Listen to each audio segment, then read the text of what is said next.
Hi, and welcome to this episode of the DC Life podcast. Today, we're going to chat with someone about something in the life of our church. Today, we have our lead pastor, Greg Gardner, back in the studio with us. G'day, Greg. G'day, guys. It's good to be with you. It feels like ages since we've done one of these. Yeah, it's good to have you back. I think you had your holiday, break, yeah, didn't we? And that's so, right. I've missed a few of the records, and it's been lovely to hear you interviewing other people from across the life of the church. Yes, the full spectrum. Yeah, it's great. So we've got a new sermon series coming up. It's always a good opportunity to get the preacher in and talk to us about what we can expect looking at God's Word. So. Yeah. And this one is, we're looking right at the end. This is like, you read the last book, and the last chapter, the last verse. We know what happens, and it's all good. We're going to get all the spoilers because we're going right to the end. And excellent. Find out how it all plays out. Yes, so term 4 is going to be looking at the book of Revelation. Very exciting. But there's something a bit different this time around? Well, yeah, there is. So I'm excited that we've got a chance to talk about it. It's been funny. I've been going to preach. Well, I think it was some years ago. It might have been 4 or 5 years ago. Some of the boys in youth group actually dared me to preach Revelation. So they said to me, "Have you ever preached Revelation? I dare you to." And I was like, we'll get there one day. And so. It's kind of been on the agenda because it's funny how many people do raise it as a I'd like to learn more about Revelation, because it is one of those books that has a degree of difficulty in it that other books maybe don't have. Mm-hmm. Anyway, we've had it down to teach in term 4 of this year, and it's been there for a while. Then when we were away on our holiday break, Fiona and I, we listened to or watched through Matt Chandler, American pastor Matt Chandler. He did a series from the book of Revelation at the beginning of this year. And so I was just out of interest thinking, well, I'll be preaching this soon, be interested to see how he's tackled this. Mm-hmm. And the more I listened to this, the more I just thought, man, this is really good. It is really good, and I'm enjoying this. And I just thought this would be a blessing to DC. Like everyone at DC, if they could hear this. And I'm thinking, how could I do that? And then the thought sort of came to me, why don't we just run this series for, on Sunday at DC in term 4? Someone said to me straight away when I started to share this idea, are you afraid of preaching it yourself? And it was funny because I've probably in the past been a little bit intimidated by the idea of preaching this book, but I feel like I was probably at the place where I was ready to give it a red hot go. And so for this to sort of happen, part of the wrestle for me was, but I've done all this pre-reading, I've done all this prep, and But I'm sure the Lord's teaching you something in there. Well, yes, no doubt. We got back from our holiday break, and I ran this past the elders and just sort of said, "Hey guys, what do you think about this?" And so we've looked it through, and I've discussed it with staff, and we've decided to give this a go. And so this is what we're going to be running, pretty much between now and Christmas, or when. At the end of the holidays through to Christmas, we'll be doing the book of Revelation, but they'll be on video on a Sunday on the big screens. Yeah. Right. So you said Matt Chandler has presented this sermon series. Tell us a bit more about him. Yeah, good question. Matt Chandler is the lead pastor of a church in Dallas, Texas, called the Village Church. Mm-hmm. And he's been there for quite some years. It's part of the Southern Baptist Convention. Matt is kind of Christian famous. He's an author, a well-known speaker, and a speaker that people want to listen to. He's got a real gift in that particular area. Matt also happens to be the president of the Acts 29 Church Planting Network around the globe. Disciples Church. We are a member of that network of Acts 29. And so we've had something to do with Matt Chandler over the years and continue to do so. I think he even came to visit once, didn't he? Yeah, well, he came to Brisbane for Acts 29 and I very cheekily sent an email to his PA at the time and said, oh, look, if Matt's in town, he can always come and preach at DC. Now, we were barely out of core group stage. I think we just got into the building at Spring Lake Village. And so it was it was very tongue-in-cheek almost for me to write that email. And I get this response back, oh, Pastor Matt, we'd love to come and preach at Disciples Church. So I was kind of backpedaling. I was writing another email going, okay, some context here. We're only small. We planted 5 minutes ago. There's like barely 70 people in the church on a good day. So, this guy who pastors a church of 10,000 people or whatever, like it was just... And anyway, he was very gracious and he said, look, I'm into church planting. I understand what's going on. I will come and preach at Disciples Church. And so, yes, if you go to our website, there is a sermon there from Pastor Matt Chandler. But look, that was back, 2014. And since then, we've had opportunity to catch up with Matt on multiple occasions since then. And I don't mean from a distance. I mean up close and having a chat. And... even just a couple of years ago, he was back out in Australia and the elders of DC, we were sort of able to have some time with him down at the Gold Coast, and that was really cool as well. So I thought that we shouldn't do this without contacting him. So I sent an email and said, hey, A, can we have permission to do this? And B, are you okay with that? And so forth. And they very graciously have given us permission to do that. And so that's exciting so it's not like Matt is some kind of like random guy that we've had sort of no contact with. I mean, there's a relationship there. There's guys like you could pull out guys like Tim Keller or John Piper whose sermons are available as well, and they're all good guys, and I wouldn't have a problem with them. But I literally I've never met them. And I don't have a relationship with those guys, and I couldn't send them an email. I wouldn't know where to start. But with Matt we do, and he's actually been at our building. He's preached in our church, and I feel like we do have some connection there. So, and he's the A29 Pope at the moment, So there's a good. Probably wouldn't appreciate that description. But yeah, he's the president there, and doing a great job. So it's good. That's good. So Matt's an American, Dallas, Texas, Springfield, Australia. Bit of difference. There's some similarities, but some differences. Greg, do you have any contextual, concerns about running Not as with many this? Longhorns around these parts. Look. You often hear people talk about this, that this is one of the problems with video preaching. And look, it is. And so I was very mindful in going through the series to be on the lookout, for this kind of stuff. And in the end, I didn't come away thinking that there were any references or anything that was said there that we wouldn't understand or that we wouldn't get. Yeah. And I don't think there's going to be a problem. There was one word that he used, the word janky. I don't know if you've heard. If you're young and hipster, you'll know this word. Well, this was it. When the Olympics were on, because I was saying to Fiona, have you heard this word janky? She said, no, not really. It basically means dodgy, And when the Olympics were on and the young dudes were calling the skateboarding, skateboarding was... And they were saying this word, that's a janky move, or whatever. And I thought, oh, wow, okay, well, it is in the Australian vernacular. It's just that you've got to be young to know what that means. It's not about your nationality, it's about your age. Yeah, pretty much. But look, everything else across the board, I just thought, we won't have a problem in engaging with what he is saying at all.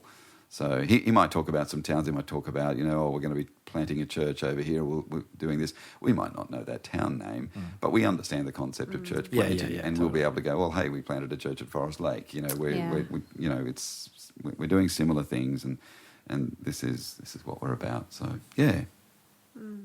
Are you worried at all about a potential pushback with, the idea of doing video preaching and potentially seeming like a video preaching church.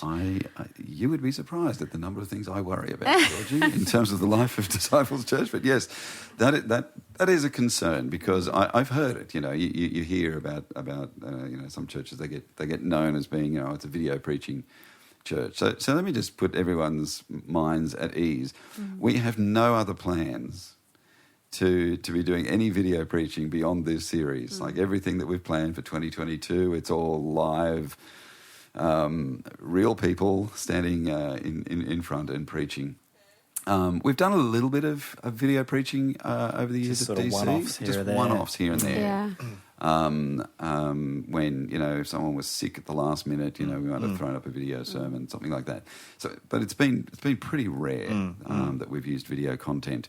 So this is a little bit unusual for us, but it's not going to be our regular pattern moving forward. No, so it's a bit of a one-off, and I think people will enjoy it.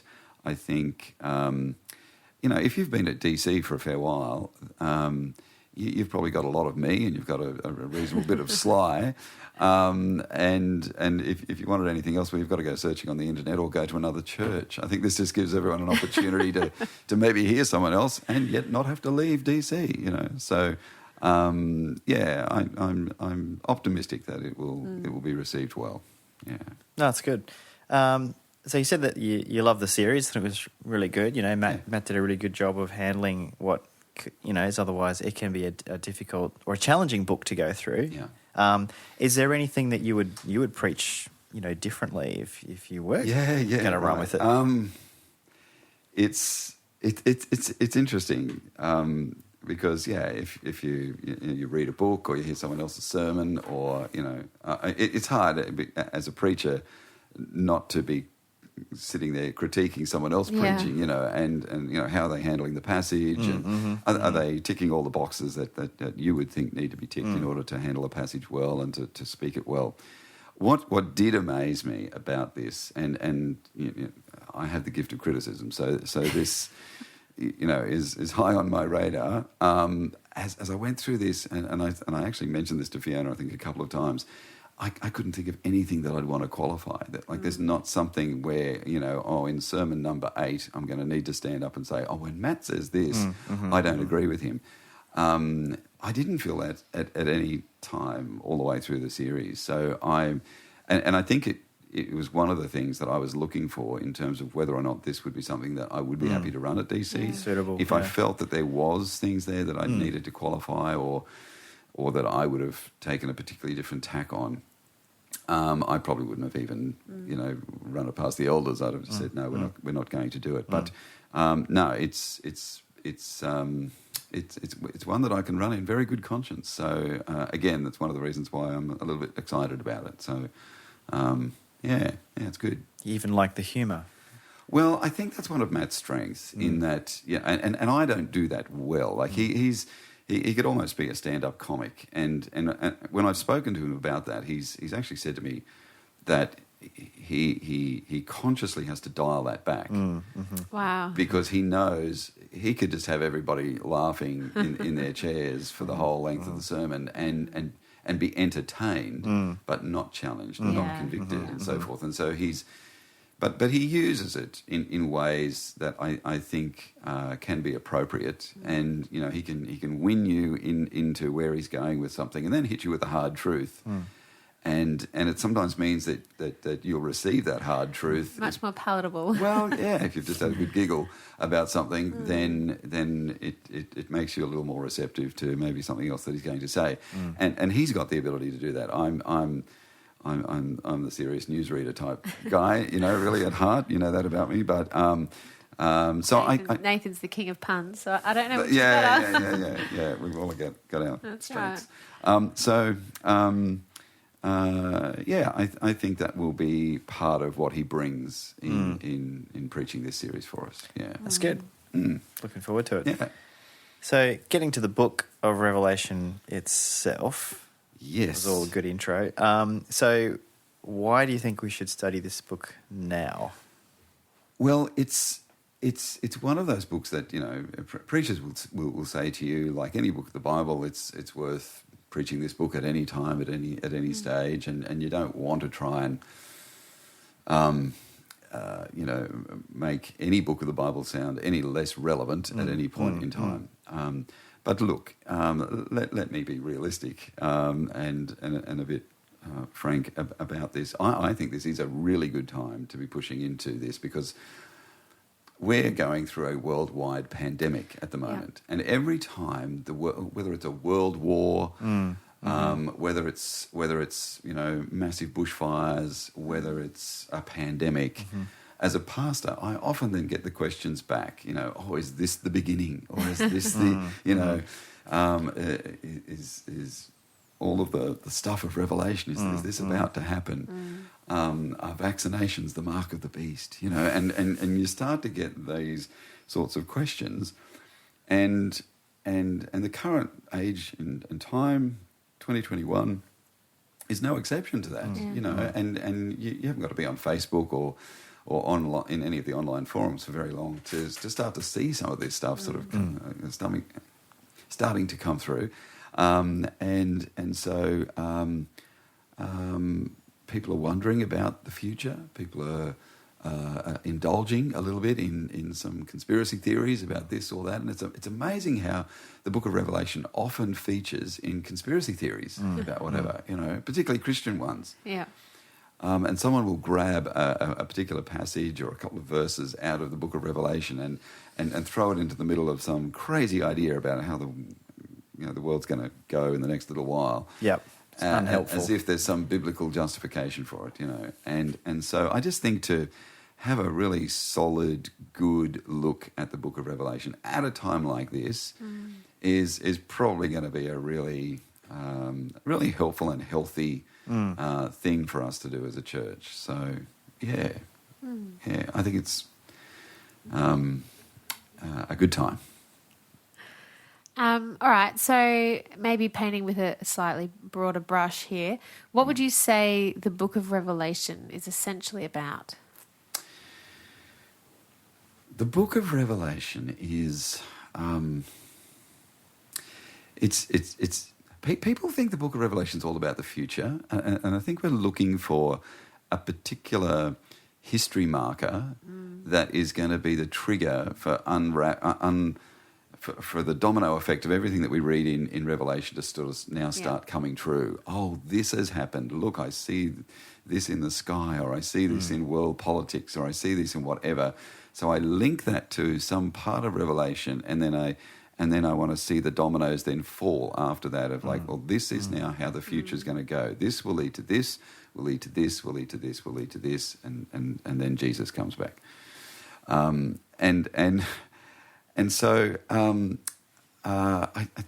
we're kind of going to bust that myth in a little bit. I mean, it's there, but Revelation is about what has already happened. Revelation is about what is happening now. And Revelation, the last couple of chapters, they're about what is going to happen when Jesus comes back.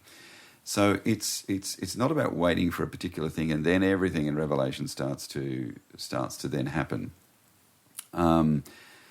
So as John, the Apostle John, was exiled on the island of Patmos, the only one of the apostles who didn't meet an untimely death, but he was exiled there and wasn't able to do a lot of the ministry that other guys were able to do. But Jesus gives John this particular vision. And John the Revelator. Yes, and apocalyptic. It means revelation. It's showing him things that he then passes on to these 7 churches that are there listed at the beginning of the book of Revelation, and it's really all about providing hope. Those churches are going through trials of various kinds, often great persecution. Sometimes some of their issues are of their own making. And those are detailed there as well. But by and large, if you look at the situation that's going on there in the first century, they're under massive pressure, massive persecution, terrible things going on there that just made life really, really hard to live as a Christian, as a follower of Jesus. And so Jesus gives John this revelation to pass on to these churches as a means of encouragement, as a means of hope, as a means of saying to them, listen, guys, this is. Let me just peel back some of the worldly stuff that consumes you at the moment, and just give you an opportunity to peer in to the bigger picture of what's happening in the spiritual realm as to what's happened, what is happening, and what's going to happen. And I just want to encourage you that you're on the winning team. Like, this is going to end well. Yeah. Like, you know, and so let me just show you, you know, how this is going to play out. And so, what's the Book of Revelation about? It's about giving hope. It's about letting Christians see how the kingdom of God is going to reach its ultimatum and what's going to happen, you know, at the end of that, and seeing the victorious Jesus bring it all together in the end, and so it's tremendously encouraging. It's just an encouraging book of the Bible. So I'm really excited about it. It's good. So there's a lot of stuff in Revelation that sounds weird, or has become Technical term. the topic of controversy within the church and without, for that Of course, matter. yes. Will this series help us to work some of that stuff out, do you think? I think and I hope it will. That's my strong hope, and I'm pretty confident because it's. I'm going to be able to deliver a known product here. So rather than just sort of, you know, I'm hoping that I'll achieve something in my own preaching moving forward. I've sat through this series, and so I know what we're going to get, and so I'm optimistic for how it's going to sort of play out. But yes, you know, all of the issues about you know, a-mill versus pre-mill, you know, who is the Antichrist, the mark of the beast, 666. I mean, all of those things. Yes, we're going to go there and look at all of that stuff. And so I think that's going to be really helpful. Revelation is just a book that's full of imagery. There's so much imagery, Quite vivid, and symbolism and figurative language. And so we're going to be pushing into that, and we're sort of going to be encouraging ourselves that imagery and the figurative language there is all about revealing truths, good, godly, biblical truths. And a lot of it is not meant to be taken literally. And you know, Matt will do very well at explaining some of that kind of stuff. But I think it's the way he preaches this is good because it gives us a few tools that will allow us to approach Revelation with a degree of confidence. There's a couple of things that Matt says over and over throughout the series. I'll share a couple of them with you here. One of the things that he says is Revelation is not what happens next, but what John sees next. And so when you approach the book of Revelation, I think our natural instinct is to see it as very linear progression.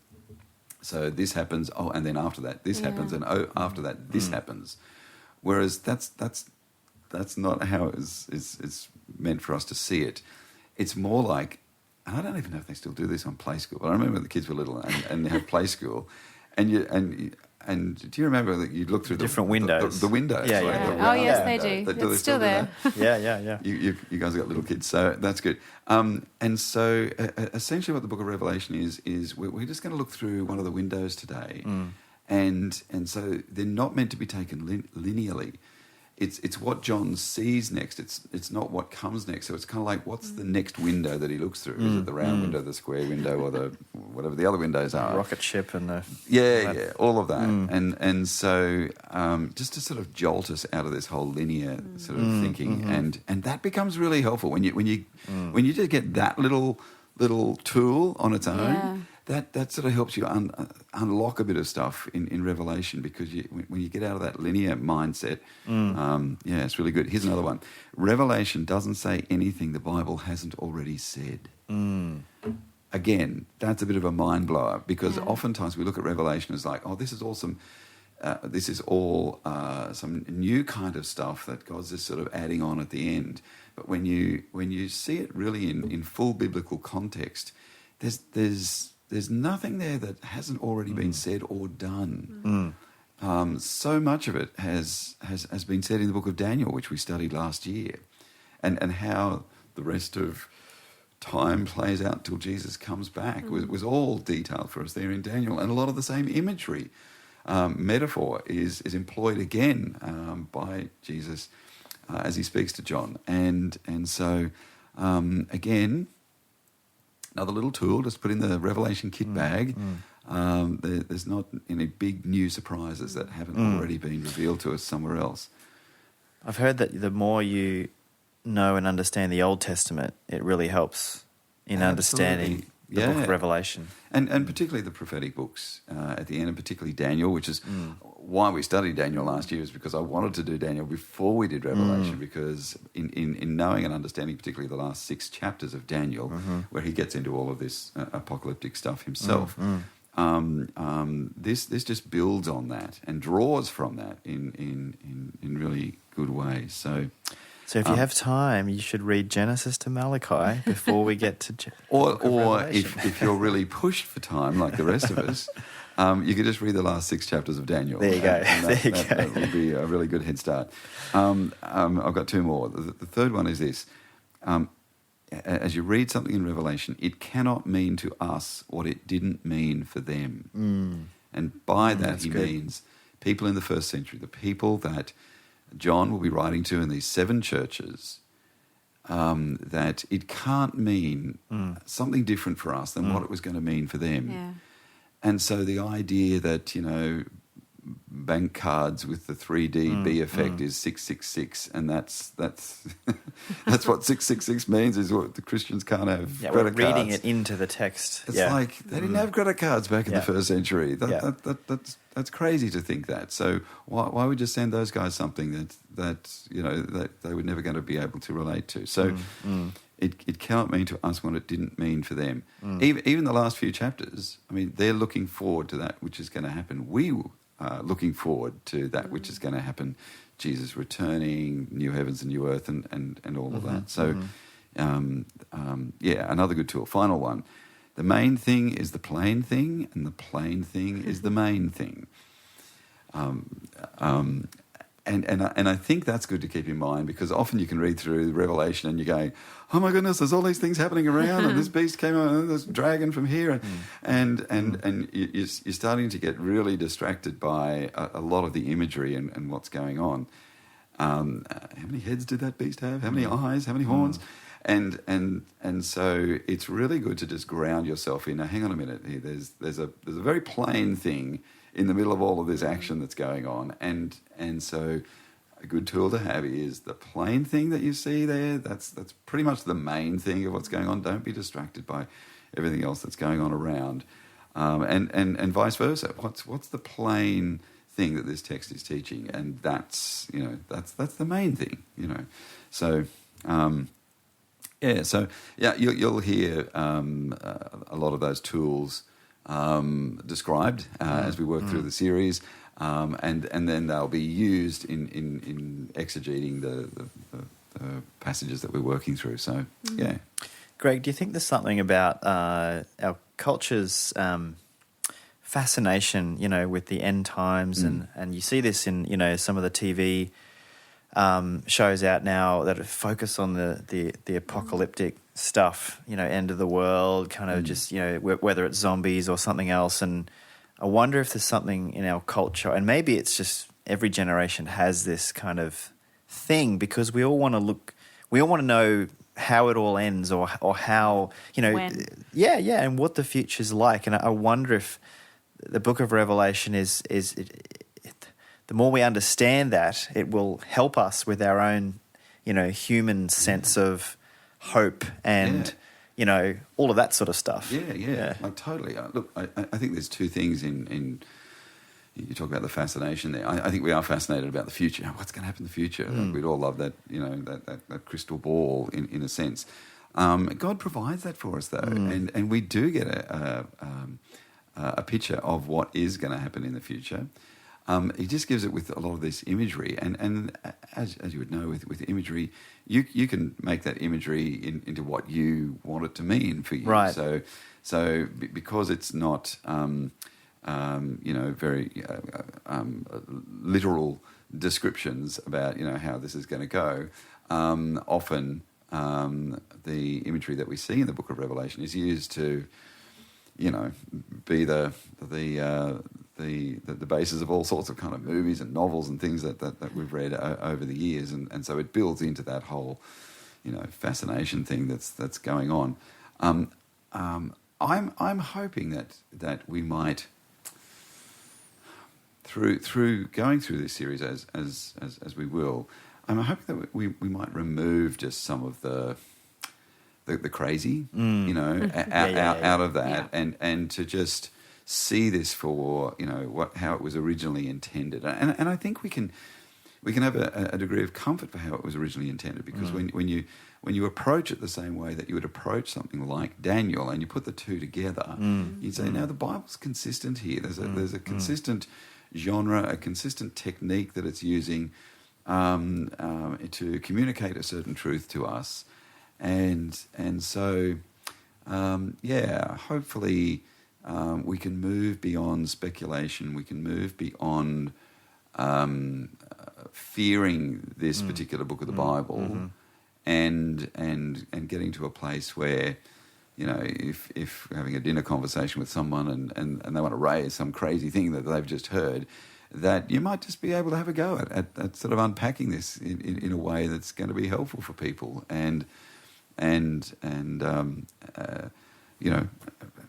I think that would be a great outcome. The primary outcome would be that it's helpful for you personally in that regard. But I think if it does that well enough, it will overflow out then and mean that you start speaking it to others, to help others as well. So in that case, then what are you hoping that the series will be able to do for the people of DC? Yeah, well, as I said, just give us that level of comfort. I think often when we approach, I don't know if you've got a Bible reading plan, and you're coming up to Revelation, and it's like you're about to start Revelation. You're like, oh my goodness, I've got a month's worth of things here I'm not really going to understand, or and I've just got to plow through it and almost kind of ignore all of the stuff that I don't understand. I'm hoping that as a result of this series, the next time you do a Bible reading plan through Revelation, it won't be that kind of scary. That won't be that kind of out there crazy to you anymore. But you'll have a higher degree of I don't know, comfort in being able to tackle the book, and know what it's on about. I hope, Georgie, that there's a high degree of comfort just in terms of just where we're at in the world. Like we're Christians living in a hostile world where, and it's growing even more hostile to things of a Christian faith and so on. And so the more encouragement that we get, and as we said at the start of the podcast, this book is about encouragement, that we'll get through this, and whether we're concerned about who's the president of the US at the moment, or who's running China, or who's running Australia, or what the pandemic's doing, or all of these things that we see in our world that we can start to worry about, I think Revelation can just ground us in the fact that Jesus is in control. He's sovereign over all things. He's going to come back one day, and it is going to end well, and those on his team are going to be victorious, and it ends well for Christians. And so, fear not. My children, I